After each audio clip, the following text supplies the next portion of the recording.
জয় যিশু। প্রথম পাঠ প্রবক্তা ইসায়ার গ্রন্থ হতে। আজকের বাণী পাঠ ৩৫ অধ্যায় ১ থেকে ১০ পদ।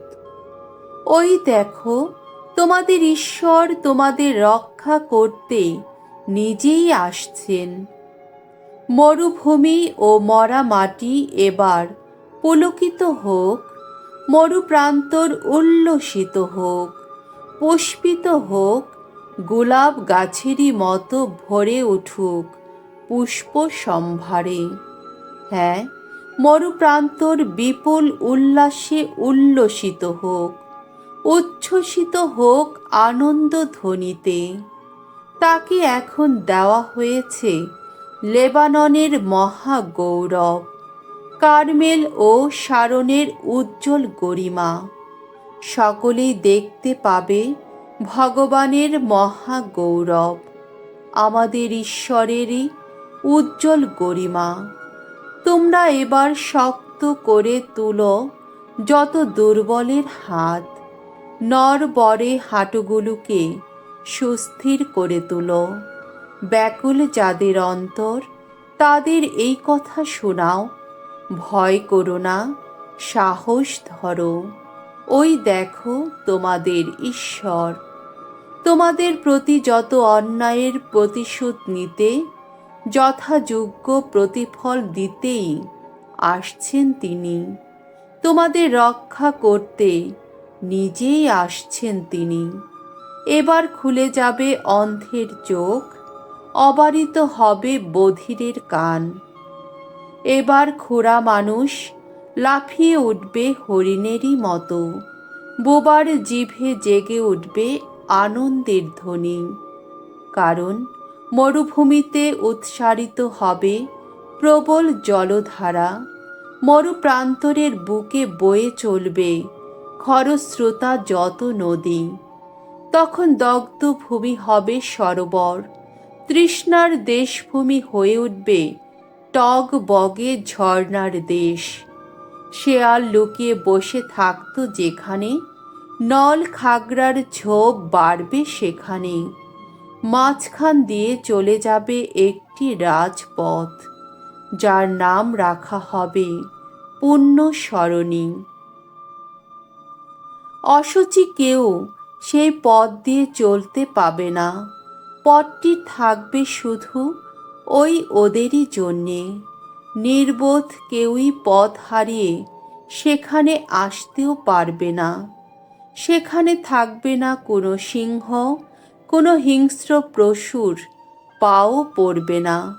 না, সেখানে তাদের দেখাই মিলবে না। বরং বিমুক্ত হয়েছে যারা, তারাই তো চলবে সেই পথে। ভগবান যাদের মুক্তিপণ দিয়েছেন, ওই তারাই তো ফিরে আসছে। হর্ষধ্বনি তুলেই, চির আনন্দের মুকুটেই ভূষিত হয়েই সিয়নে আসবে তারা। আহা, কত আনন্দে, কত উল্লাসে থাকবে তারা। সব দুঃখ বিলাপ তো মিলিয়েই যাবে। প্রভুর বাণী। ঈশ্বরকে ধন্যবাদ। সাম সঙ্গীত ৮৫ অধ্যায় ৮ থেকে ১৩ পদ। ধো, আসছেন দেখো আমাদের ভগবান, আমাদের চিরমুক্ত করতে আসছেন ভগবান। ভগবানের বাণী শুনতে চাই আমি, তার ভক্তজন যারা, তিনি শান্তির বাণী তাদের শোনান। তিনি তো সুখ শান্তির বাণী শোনান তাদের, যারা তাকে সম্ভ্রম করে। তাদের ত্রাণের লগ্ন আর দূরে নেই। আমাদের এই দেশভূমিতে হবে তার মহিমার অধিষ্ঠান। করুণা ও বিশ্বস্ততার হবে সম্মিলন। ধর্মময়তা ও সুখ শান্তি বাধা পড়বে ওষ্ঠবন্ধনে। ভূতল থেকে বিশ্বস্ততা হবে অঙ্কুরিত, আর ধর্মময়তা স্বর্গ থেকে নত হয়ে দেখবে তখন। শ্রেয় সুখ দান করবেন স্বয়ং ভগবান, আমাদের ভূমি দান করবে তার আপন ফলভার। ধর্মময়তা প্রভুর অগ্রণী, শান্তি তার পদাঙ্কের অনুগামী। বাণী বন্দনা। জয় জয় প্রভুর জয়। আসছেন দেখো বিশ্বপ্রভু, আমাদের প্রিয় রাজা। আসছেন তিনি ছিন্ন করতে দাসশৃঙ্খল। জয় জয় প্রভুর জয়। মঙ্গল সমাচার। লূক রচিত মঙ্গল সমাচার 5 অধ্যায় 17 থেকে 26 পদ। একজনের পক্ষাঘাত সারিয়ে যিশু প্রমাণ করলেন যে মানুষকে পাপমুক্ত করার ক্ষমতাও তার আছে। একদিন যিশু উপদেশ দিচ্ছেন, তার কাছে সেখানে বসেছিলেন একদল ফরিসি ও বিধানাচার্য। তারা গালিলিয়ার সমস্ত গ্রাম থেকে এবং জুদেয়া ও জেরুসালেম থেকে সেখানে এসেছিলেন। প্রভুর শক্তির প্রেরণায় যিশু তখন মানুষকে রোগ মুক্ত করে তুলছিলেন। এমন সময়ে কয়েকজন লোক একজন পক্ষাঘাতগ্রস্ত মানুষকে খাটিয়ায় করে বয়ে নিয়ে এলো। তারা তাকে যিশুর সামনে রাখবার জন্যে বাড়ির ভেতরে নিয়ে আসতে চেষ্টা করতে লাগলো, কিন্তু ভিড়ের জন্যে তাকে ভেতরে নিয়ে যাবার পথ না পেয়ে তারা তখন বাড়ির ছাদে গিয়ে উঠল এবং টালি সরিয়ে রোগীটিকে খাটিয়া সমেত লোকদের মাঝখানে ঠিক যিশুর সামনেই নামিয়ে দিল। তার প্রতি তাদের এমন বিশ্বাস দেখে যিশু তাকে বললেন, শুনো, তোমার পাপ ক্ষমা করা হলো। তাতে শাস্ত্রীরা ও ফরিসিরা মনে মনে ভাবতে লাগলেন, লোকটা কে যে ঈশ্বর নিন্দা করছে? একমাত্র ঈশ্বর ছাড়া আর কেই বা পাপ ক্ষমা করতে পারে?